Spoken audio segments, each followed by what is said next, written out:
Good morning, David Paul here. Thought I'd just do an update video because progress is being made.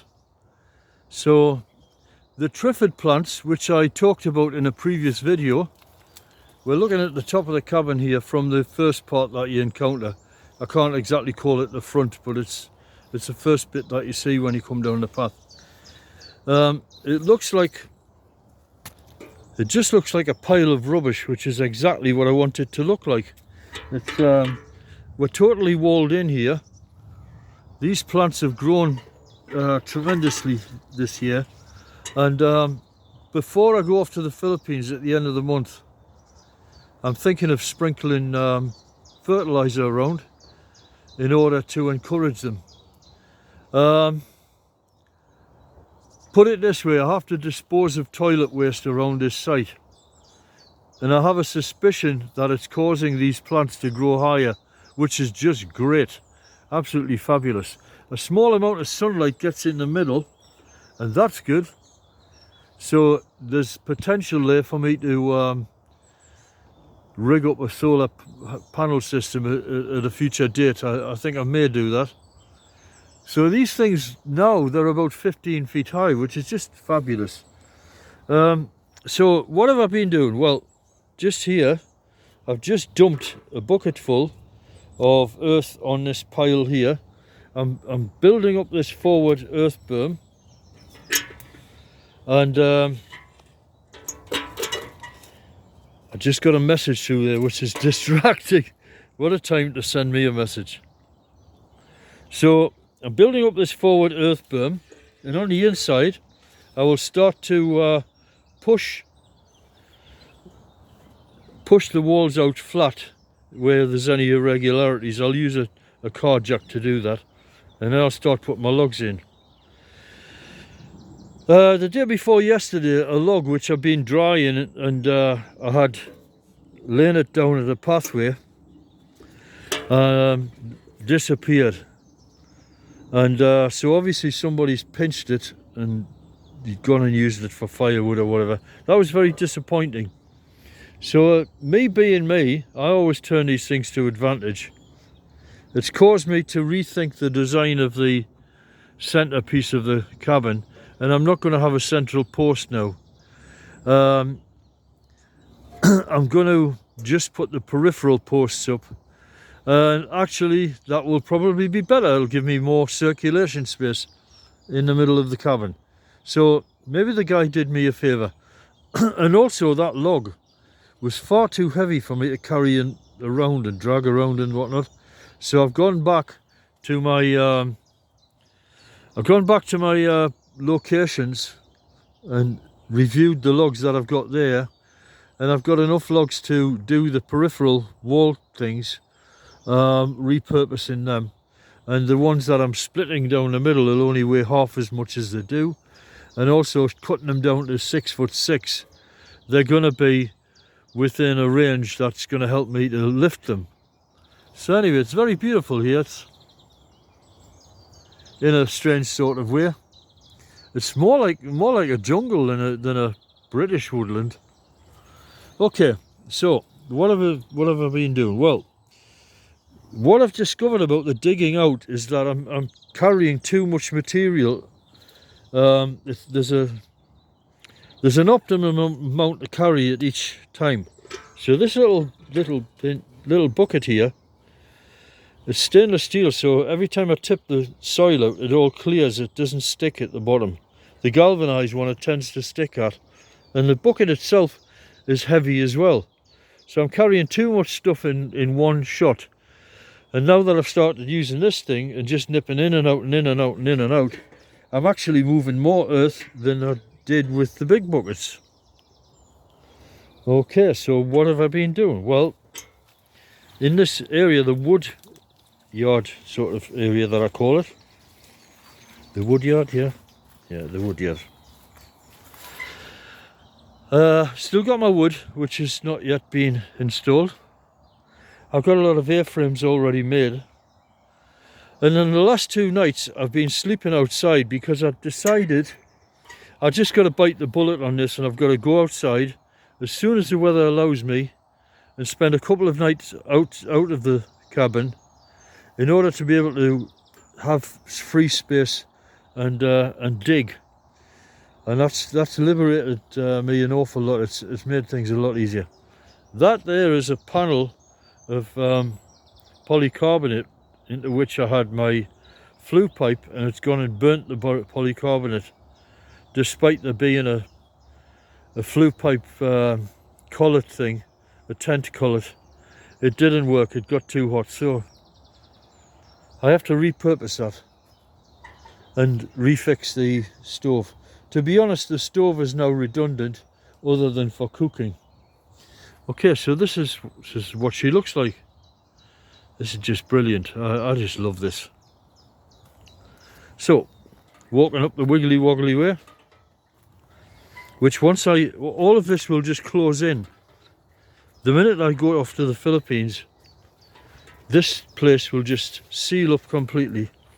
Even the path down here, everything will be gone. So, there we are, we're looking at the top of the cabin from the east side. Is it the east side? Probably, yeah. I have some window frames to go in, but not just yet. Okay, still all my rubbish here. And there you go. What a mess, but that's okay. So let's see how we're getting on inside. I don't bother to tidy up. Ashes I just dump on the floor because it's still being dug out, and the ashes just get dug up and taken out with the soil. Now we're standing in an area here next to the entrance which has all been dug out. I have dug out more of the area here, widening this space that you can sit in and do stuff. I've got a stool here with a piece of logwood on it. I will eventually get that log that I've cut to make a stool in the forest and drag it back here, and then I'll machine that into a really nice cylindrical stool. But here I've got all this area which is underneath where the bed was to be dug out in order to lower the bed. Well, I've got to bear in mind that it could rain at any time, and life will be really unpleasant outside if it's raining. So what you gonna do? Well, I've got to get the minimum amount of space in here cleared in order to get the bed in, and then I can basically just chip at it day by day. So what I need to do is the plan is I'm going to continue to clear this area, and it needs to be about 3.5 feet wide, and I'm nearly there, and a little bit trimmed off there, and then the bed will lie here. So it'll obstruct entry to the cabin, but not for long. Then each day I'll fill a couple of buckets, and I don't have to exhaust myself, and I'll just slowly chip away at this and clear it. Now the funny thing about this sort of island of of soil here is that with this old tent cover on top, you can actually sit on it, so it's not all bad, you know. I've got a nice height chair to sit on while it lasts. Sit there and eat my supper or something. This area here, a lot of this has to be dug out. These beams, these here, travel right back there to that rear sand earth bag there. So all of this cliff face of soil has to be clear cut away, generating more space in the cabin. These earth bags here need to be pushed further back, So there's quite a lot of extra space available and not yet installed in the cabin. That is not even including all of this entire area back here. So as soon as the bed is back in here, I've then got to stop digging, and then what I've got to do is behind this A-frame which supports this end of the roof, just forward of these earth bags, I have to dig and dig and dig and dig, but not coming too far forward so as to compromise the support that this A-frame is giving to the cabin. Then once all of this area is dug out, I can then install one of my support logs here along with an A-frame to stop it tipping either side, and then I'm starting to move now. And then this thing can be taken out and allow me to dig away the whole rest of it, and then the place is stable. Then at the other end I have to do the same ditto, but probably what I'll do there is simply install the supporting beam somewhere in the middle here and then push it over there, somewhere in the middle here. I wasn't pointing the camera at what I was talking about. Somewhere in the middle here, or just over there. Yeah, that's a better idea. Install it just here. Then, in time, just jack up the roof, slide it back a bit, jack up the roof, slide it back a bit, till it's right out at the periphery. Job done.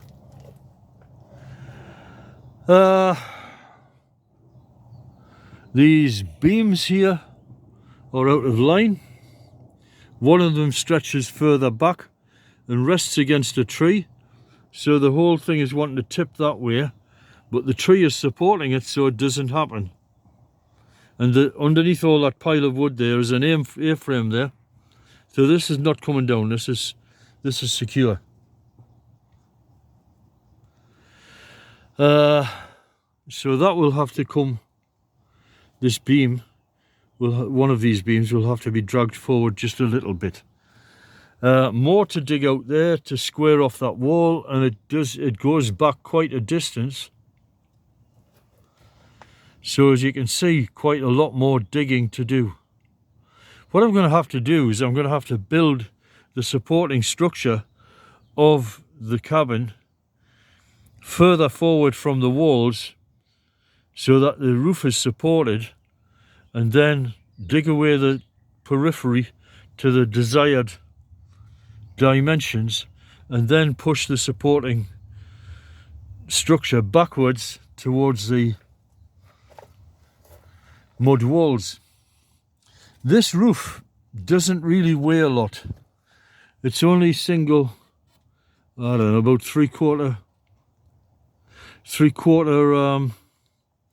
pine pallet wood there. So it doesn't need a tremendous amount of support.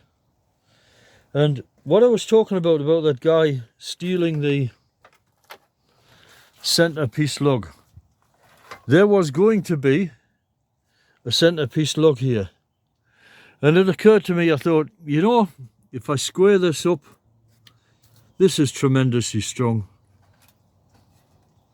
I don't really need that there.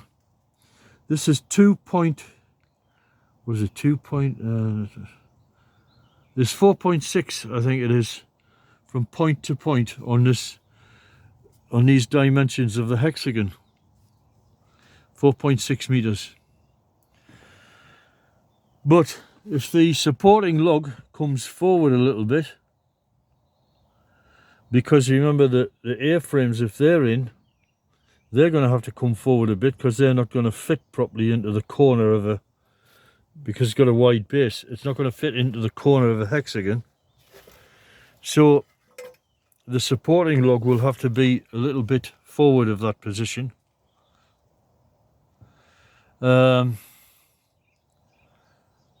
Then it's well, whatever I do, even taking, say, the thickness of a log, reduces the length of this beam. So let's say I was to take 0.6 of a meter off the total length of this centre beam. That means the beam is only stretching 4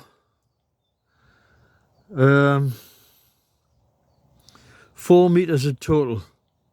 What's that in feet? That's about 6 foot. I think that's about 6'8". No, what am I talking about? Talking rubbish.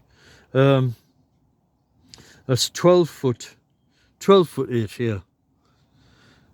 12 foot 8 is not the end of the world. It doesn't really need central support. So I think I'm going to get away with that. But if I'm not happy, then I will simply just put the centre beam in, put a centre supporting lug. But I quite would like to have the entire centre space of the cabin free. It looks like the fields of Armageddon in here, but there's absolutely no point in tidying up. The reason being is that there aren't the shelves and stuff to put anything, so there's just no point. So I just leave things where they are. The gas has stopped working. I run out of gas, a bad time to do that. And considering I'm only here another 20 odd days, I'm not going to invest 30 quid into a new gas bottle, especially as it could be stolen while I'm away. So that's it.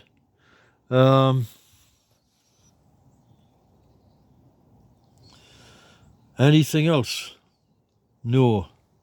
When I get the bed in here, I would imagine that it'll feel less claustrophobic because I'm now sleeping at a height where the ceiling's not immediately above my head. So because the weather has warmed up, I feel, I may regret saying this, but I feel that it's possibly okay to remove this side sheet here and allow free circulation of air, and also the possibility of lying in the cabin and being able to see out, because that is a factor in this claustrophobia thing. There is a thing called cabin fever, and I don't think it's necessarily just to do with winter times. I think it's to do with being closed in and not having a perspective where you can see out. A lot of these tiny houses you see on the internet, people put a lot of windows in them. Now, an old style cabin where you couldn't do that, you didn't have glass, they would have felt very claustrophobic, and that's where the term cabin fever probably came from those times. But what we're trying to do here is make a very pleasant living environment. So we've got to have windows, I'm afraid. Now, there's a guy called Anjem Choudhury, he's in a maximum security prison for terrorist activities. And he's in Arizona. And apparently in this jail that this guy's in, they don't have windows. They just have skylights above them, and they don't get to mix with other people. And that's the deal, you know, that's what you get. So be a good lad, I would say. So I was thinking, how would that feel for me if I had skylights in here and I didn't bother with the peripheral windows? Then you can throw something over the skylight when you're not here and let vegetation grow over it and so on. So how would that be? Would that be a good thing or not? And I thought about it and I thought it's just not enough. I think you need windows, or at least one window that looks out. So I've got that big square window and I'll fit it there. And I'm looking into having a central skylight which is going to illuminate the centre of the cabin. Now it's bright and sunny in here, and this is the way we want to keep it. So I'll be able to come in here and spend a lot of time indoors if I want to, because I never get the comfort of a home. This is just a place where I doss, but I want it to be a place where it would be comfortable to be. So anyway, we're making progress, and that's covered everything so far on this latest update. We're walled in here by the triffid plants at the entrance. So what I'm thinking is a place to put my window would be something that has an aspect looking over this area where I could have a view out, because this area is clear of vegetation. There's not a lot of point in having a window where it's just slammed up against vegetation.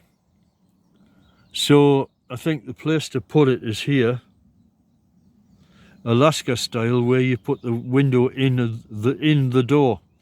But I'll have a think about that. And that's it for now. So Makita tayo sa kana, Atilago. See you later. Jesus be with you.